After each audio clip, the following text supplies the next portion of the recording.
Mental health remains one of the biggest health challenges of our time. It takes a lot of courage for someone to open up and be honest about how they feel. So we need to give each other some space and support to say things like, I'm feeling low, I'm feeling down, I have no energy, I'm feeling empty. So next time somebody opens up to you about what's going on in their life, take the time to listen, show you understand. For after all, it might be that you're the only person they're talking to. So let's look at a few simple scenarios about how you should and shouldn't speak to people who are opening up and trying to reach out to you. Don't ignore the signs. Hi Jamila, how are you? Okay, it's been a bit strange lately. Guess who I saw today? Don't ignore the signs. Look for cues. Even if you can't see the person, you can judge by the words they use and their tone of voice. Let's revisit the scenario and try a better way. Okay, it's been a bit strange lately. You say okay-ish. What's been going on for you, Jamila? Show them you're paying attention and that you're sensitive to the tone they use. Use open-ended questions. Don't start talking about yourself. I'm not sure what to do right now. I feel so lost. Well, you know, when I was your age, the same thing happened to me. And what I did was I just... Don't start talking about yourself. If you do decide to share, think carefully about whether this is going to be of benefit to that person. Let's try that again. I'm not sure what to do right now. I feel so lost. What would help you to get some clarity about this? Would it help you to talk about it? Would you like me to share an experience that I had that was very similar to yours? By asking these types of questions, you're offering an opportunity for them to say what they want to. By having a chance to talk more about their issue, they might be able to work out how to solve the problem or the issue for themselves. But you have to ensure that the timing and the tone is correct and that they are ready to explore possible solutions. Don't compare their situation with others.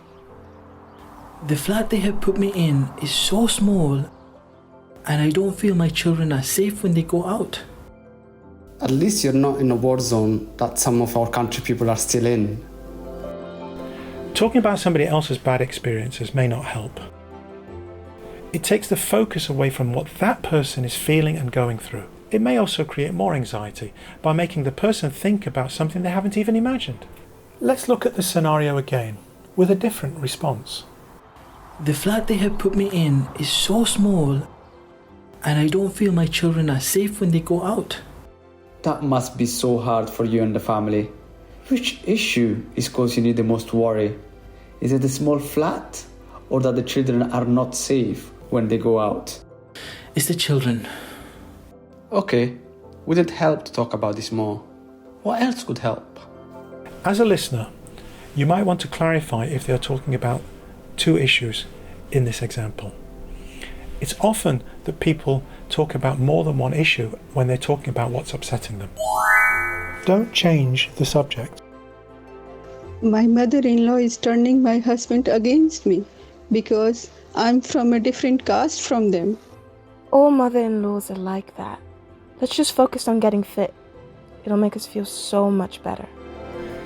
Distracting someone from their problem or issue can take the problem away for you, but not for the person. If you think that the timing is not right to talk about their issue, then be open and suggest other options. My mother-in-law is turning my husband against me because I'm from a different caste from them. I really want us to have the time and space to talk about this, as I can see this is upsetting you. We won't be able to speak properly just as we are in the gym. Let's arrange to meet or call later to talk. Don't give people reason to think you will break confidentiality and trust. I am so ashamed and I hate myself. I have lost every penny gambling. Oh, you don't want to end up like Wasi.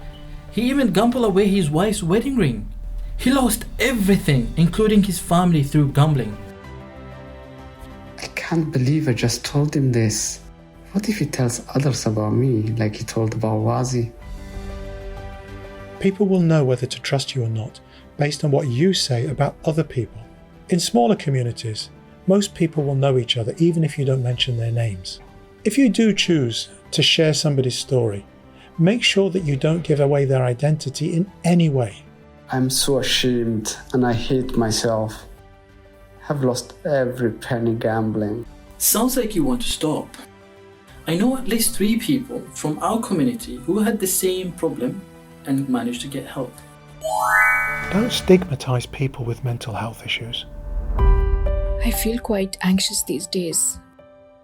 My mood is always so low. The doctor said that she was going to put me on antidepressants. Come on, you don't need that stuff. You know that's for weak and crazy people. We live in a world where many people think negatively about those with mental health problems. You should make sure that you never use words that make people feel judged or shamed. Instead, we should use compassionate language and tone. My mood is always so low. The doctor said that she was going to put me on antidepressants. You know, so many things affect our mental health. And I read somewhere that at some point in our lives, so many people experience poor mental health. It's perfectly okay to get all the help you need right now. Don't minimize or trivialize the issue. I can't sleep. I keep dreaming that my family is being deported. This happens to all of us. Don't worry about it. You may think that you're helping by making the person think that they're not the only one going through this issue or problem. In some cases, when someone's health is being impacted, it may be better to suggest consulting a professional. The other person may feel undermined, or that they're being brushed aside, or that they're unnecessarily overreacting. Let's look at the scenario again with a different response. I can't sleep. I keep dreaming that my family is being deported. You must be thinking and worrying about this so much. Have you thought about speaking to your doctor? Often we speak to people without thinking about the effects of our words and how we say them. We might think we're helping, but instead, we could be making them feel that their experiences don't matter. This can lead them to feeling anxious, alone, isolated, and ultimately this will impact on their mental health.